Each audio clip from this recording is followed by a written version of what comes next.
여러분, 개체에서 개체군 진화, 오늘의 그 마지막 그 아이템 섹션인 군집에 관해서 얘기를 할게요. 군집, 그 커뮤니티라고 얘기를 했고요.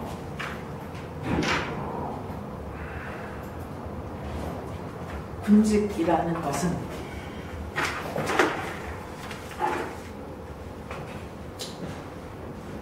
군집의 구성에 관해서 얘기를 할 것이고, 군집의 구성에는 뭐가 있을까요? 생태계 구성과 마찬가지로 생산자, 소비자, 분해자 이런 개념으로 생각을 하면 될 거고요.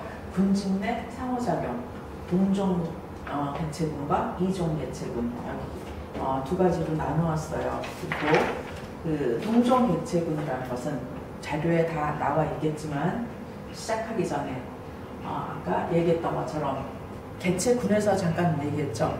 근데 개체군이 모인 것이 군집이다.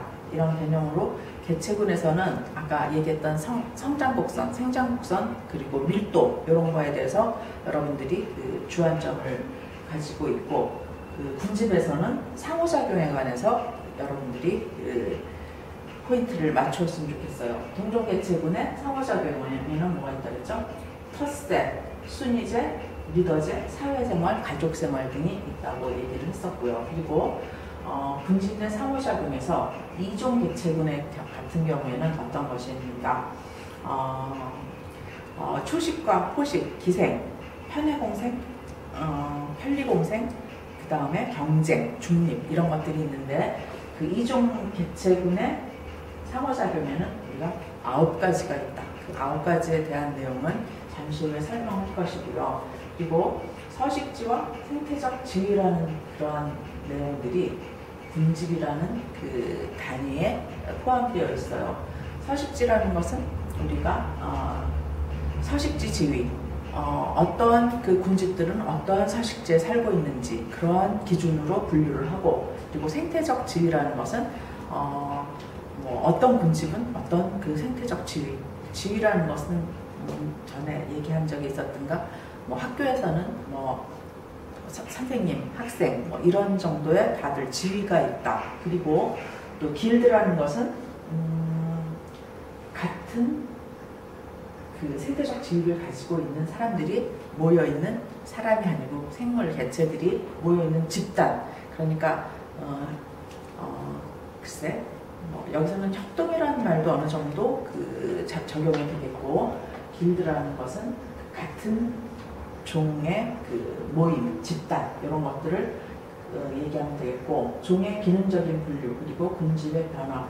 군집의 변화에는 방향성 변화, 비방향성 변화가 있는데 어떠한 것들이 있는지 이번 시간에는 군집에 대해서 한번 설명을 해보도록 할게요. 그래서 첫 번째, 네, 군집은 또 지난번에 어떻게 한번 나누었었죠? 군집에서는 그 개체라는 것은 최소한의 단위라고 했고, 미생물 이상, 박테리아 이상을 얘기했지만, 이제 그 군집이라는 것은 그 개체군이 일정 공간에 일정 그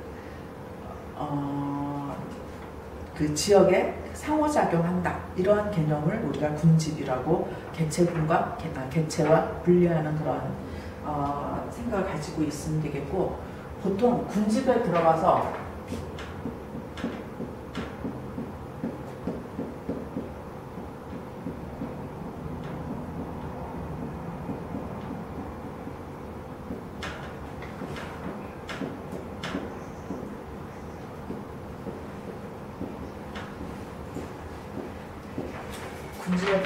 식물과 동물로 비로소 우리가 나눌 수 있다. 이런 개념을 가지고 있으면 될 것 같아요. 그리고 또 그 군집의 구성 요소 한번 볼게요. 구성 요소 앞서 얘기했죠. 그 생산자, 소비자, 분해자, 생태계에서 그 생태계 구조일 경우 얘기했으니까 생략하고 넘어갈게요. 그리고 종 구성은 군집의 구조적인 측면이다. 생태계의 구조와 같은 측면으로 보면 되겠고, 여기서 우점정이라는 말이 나와요. 우점정, 식물과 동물 이렇게 군집에서는 단위가 커진다고 얘기했죠. 그런데 군집의 경우에는 우점종이라는 게 있어요. 우점종은 뒤에도 나오겠지만 가장 많이 점유하고 있는, 차지하고 있는 종을 얘기를 하면 들 수가 있겠어요. 우점종. 식물의 경우에는 어떤 식물 군락에 갔더니 뭐 아카시아가 많이 있더라, 칡이 많이 있더라, 이런 경우에는 아카시아가 우점종이다, 칡이 우점종이다. 도미넌스 플로라라고 말할 수 있겠죠. 가장 많이 차지하고 있는 그런 점, 이런 것들이 다 군집에 해당되는 내용들이고요. 그리고 지표종, 그리고 군집의 표징종, 상징적인 그러한 종이다.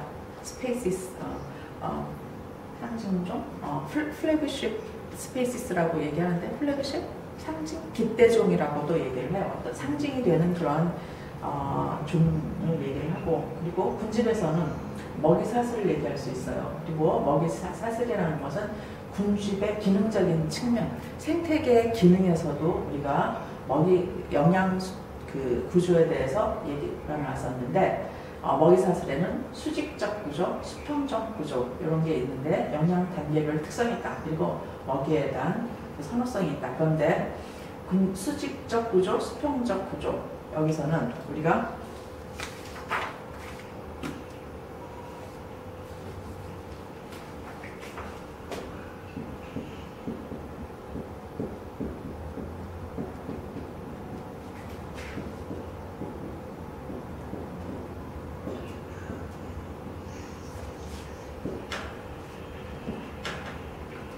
먹이사슬과 먹이 그물을 조금 나누어 봤어요. 오른쪽 자료에 보면은 수평 수직적 구조라고 기능적인 측면에 그렇게 분류를 한다고 했는데, 먹이사슬이라는 것은 군집 내에서 구성하는 생물 사이에 먹고 먹히는 관계, 여기서는 수직적 구조를 얘기하고요.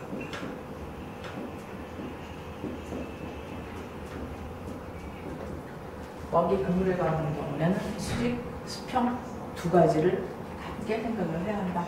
그림으로 한번 그려볼게요.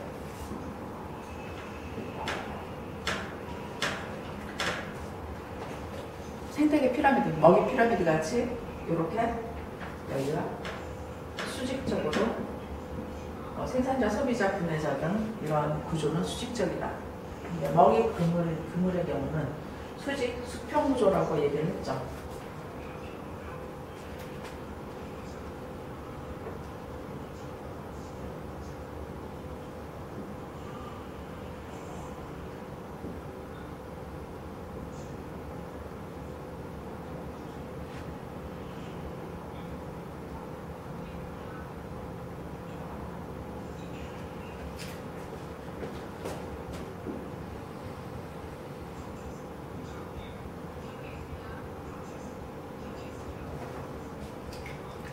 여러분들 이 그림에서 보는 것처럼 수직 구조, 먹이 사슬은 수직 구조, 먹이 그물은 여기 수평적 구조, 여기 수평적인 이런 구조까지 모두 연결되어 있는 먹이 사슬, 한마디로 군집 내에서 구성하는 생물들이 먹고 먹히는 관계, 우리가 수직 구조라 한다면, 먹이 그물이라는 것은 이 먹이 사슬이 복잡하게 얽혀 있는 수평 수직 관계, 이런 형태로 여러분들 이해를 하면 되겠습니다.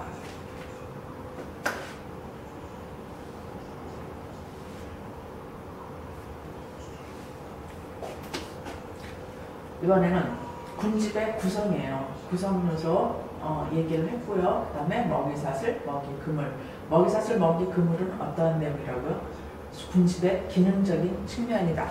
이거 생산자, 소비자, 분해자는 구조적인 측면, 그리고 여기 먹이사슬은 기능적인 측면에서 먹이사슬에서 더 나아가서 수직구조일 경우, 그리고 먹이그물은 수직 수평 구조라는 구조일 경우까지 분류해서 얘기를 했고요.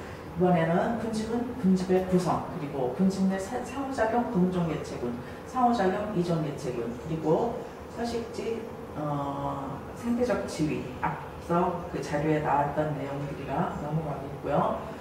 그리고 군집 내 상호작용에서 이번에는 동종개체군이에요. 어떤 것이 있다고 그랬죠? 텃세. 텃세는 일정한 생활 공간을 차지하고 개체나 개체군의 접근을 막기 위해서 자기 세력을 참 텃세. 여기 내 자리인데 다른 친구가 와서 저기 뭐 방해하고 그런 경우에 여기 내 자리라고 주장할 수 있는 그런 게 바로 텃세. 생활 환경이 조건이 같은 개체들을 분산시켜서 개체군의 밀도를 알맞게 조절하는 기능을 한다. 그리고 예를 들어서 은어나 까치나 호랑이, 곰 이런 것들은 그 텃세 세력권들을 가지고 형성하고 있다. 그다음에 순위제라는 것은 먹이나 배우자를 얻는데 순위가 결정이 된다. 그리고 집단 내 질서가 유지된다. 그러기 때문에 불필요한 경쟁을 줄일 수가 있다. 개체나 개체군보다 훨씬 더 그 업그레이드된 구조로 볼 수 있겠죠. 그 다음에 닭의 먹이를 먹는 순위, 닭도 먹이를 먹는데 다 순위가 있는 모양이죠. 그리고 순양의 뿔의 크기에 따른 순위 변동 이런 것들이 있고요. 세 번째로 리더제가 있어요. 영리하고 경험이 많은 개체가 리더가 돼서 개체군의 행동을 지휘하는 체제를 리더제라고 한다. 그리고 개체군의 이동 방향을 결정하고 전적으로 천적으로부터 도망치거나 질서를 하는 데 유리하다. 순위제와 달리 리더를 제외한 나머지 개체는 순위가 없다. 지난번에 잠깐 얘기했었는데 순위제와 리더제의 차이점이 무엇입니까? 순위제는 리더제는 순위와 달리 리더만 있고 나머지 개체는 순위가 없어요. 그게 순위가 있다 없다가 리더제와 순위제의 차이점이 되겠죠. 그 다음에 사회생활 구성원의 역할이 분담이 되어 있다. 전문화된 사회를 이루는 꿀벌과 개미를 예를 들었어요. 그리고 가족생활 새끼를 낳은 동안 가족이 생활하고 새끼가 커서 독립하면 각자의 생활권으로 돌아간다. 예를 들어 호랑이. 이렇게 지금 이 내용이 어떤 거였죠? 군집 내 이종 개체 간의 상호작용 같은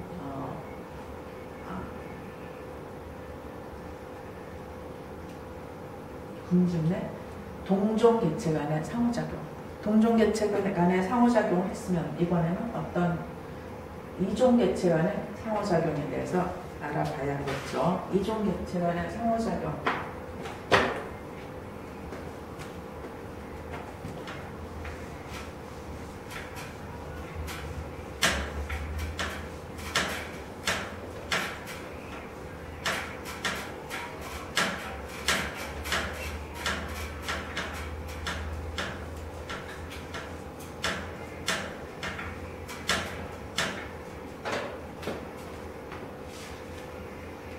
이종 개체 간의 상호작용은 이해 득실에 관한 상호작용이 있어요. 그런데 생물은 공간, 물질, 에너지 확보를 위해서 경쟁, 협력 등의 복잡한 관계에 상호작용을 하고 있다. 협력이라는 것은 아까 개체군에서 알리의 효과에서 협동이라는 얘기 한 적 있죠. 그런데 그 개체군이 모인 것이 군집이라고 했으니까 그리고 협력도 하고 경쟁도 한다. 복잡한 상호작용이다. 군집 내 그 이종 간, 다른 종 간의 두 종 간 개체군의 상호작용은 한쪽이 이익을 받는가, 해를 받는가, 이해관계가 없는 거에 대해서 구별을 할 수가 있다. 이해가 있는 경우, 이해가 없는 경우 제로, 긍정적 영향 플러스, 부정적 영향 마이너스 라고 제로 플러스 마이너스를 조합해서 두 개체군 간의 상호작용을 분류한다. 그리고 9가지로 분류한다고 첫 시간에 얘기를 했어요. 9가지 어떤 건가 볼까요? 중립, 경쟁, 편해작용, 기생, 호식, 초식, 편리공생, 상리공생, 원시협동. 하나, 둘, 셋, 넷, 다섯, 여섯, 일곱, 여덟, 9가지 맞네요. 라고 이렇게 분류를 한다. 여러분들 9가지 다 알아야겠죠? 그런데 뭐 한 4가지, 3가지 정도면 모를까 9가지를 다 안다는 것은 좀 피곤하죠. 근데 아주 편안하게 저 그림을 그려놨어요. 그리고 다른 책에도 이런 그림들이 엄청 반복이 되고 있는데요. 그냥 여러분들 이해를 돕기 위해서 하나만 샘플로 그려볼게요. 한 번만 그리고 나면 두 번 다시 그리지 않더라도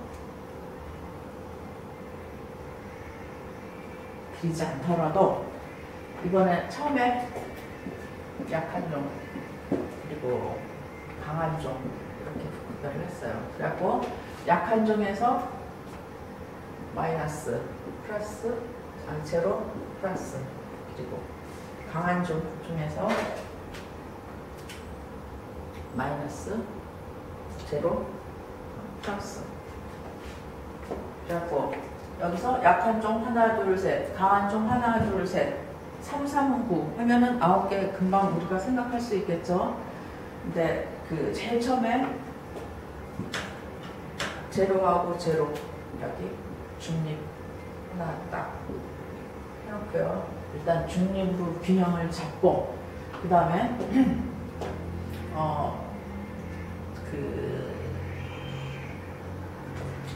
저거부터 해볼게요.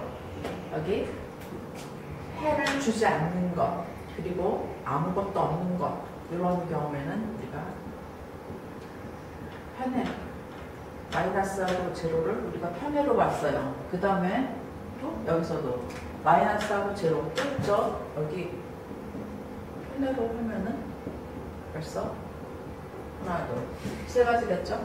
나머지 6개만 찾아내면 돼요. 그러면은 이번에는 제로하고 플러스 찾아볼까요? 이것은 편리라고 보면 되겠죠. 그리고 또 제로하고 플러스, 제로하고 플러스 여기 또 편리. 벌써 몇 개 됐어요? 하나, 둘, 셋, 넷, 5개.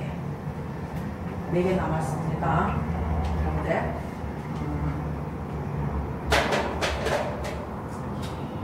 중립 해놨고 그다음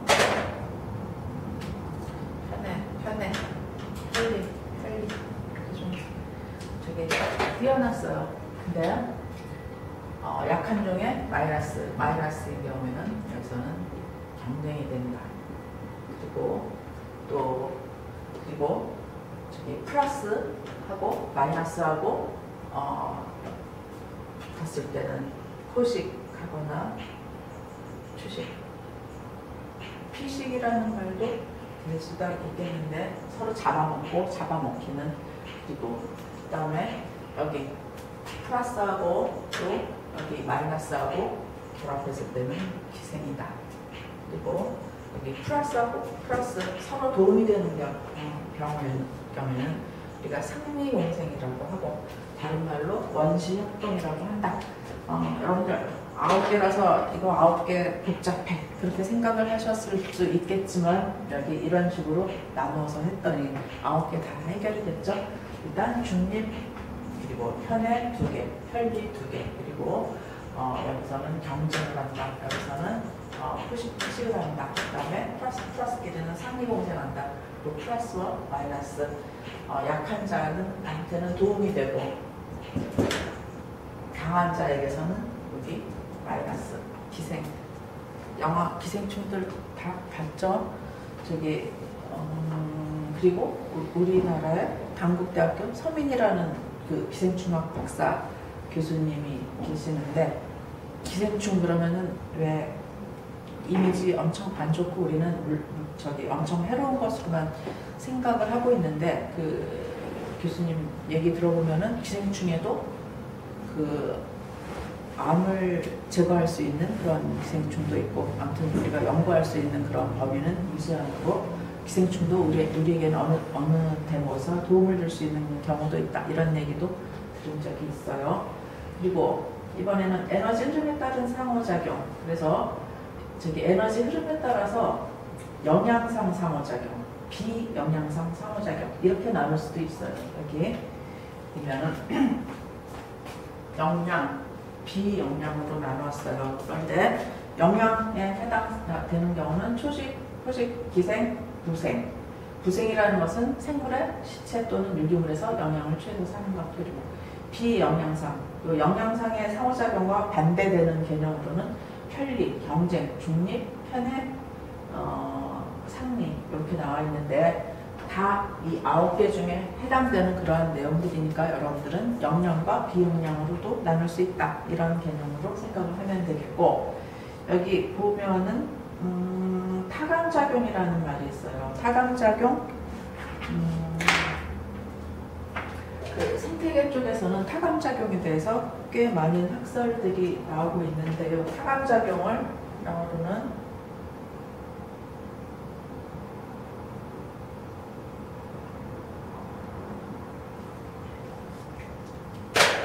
알레로파시라고 얘기를 해요.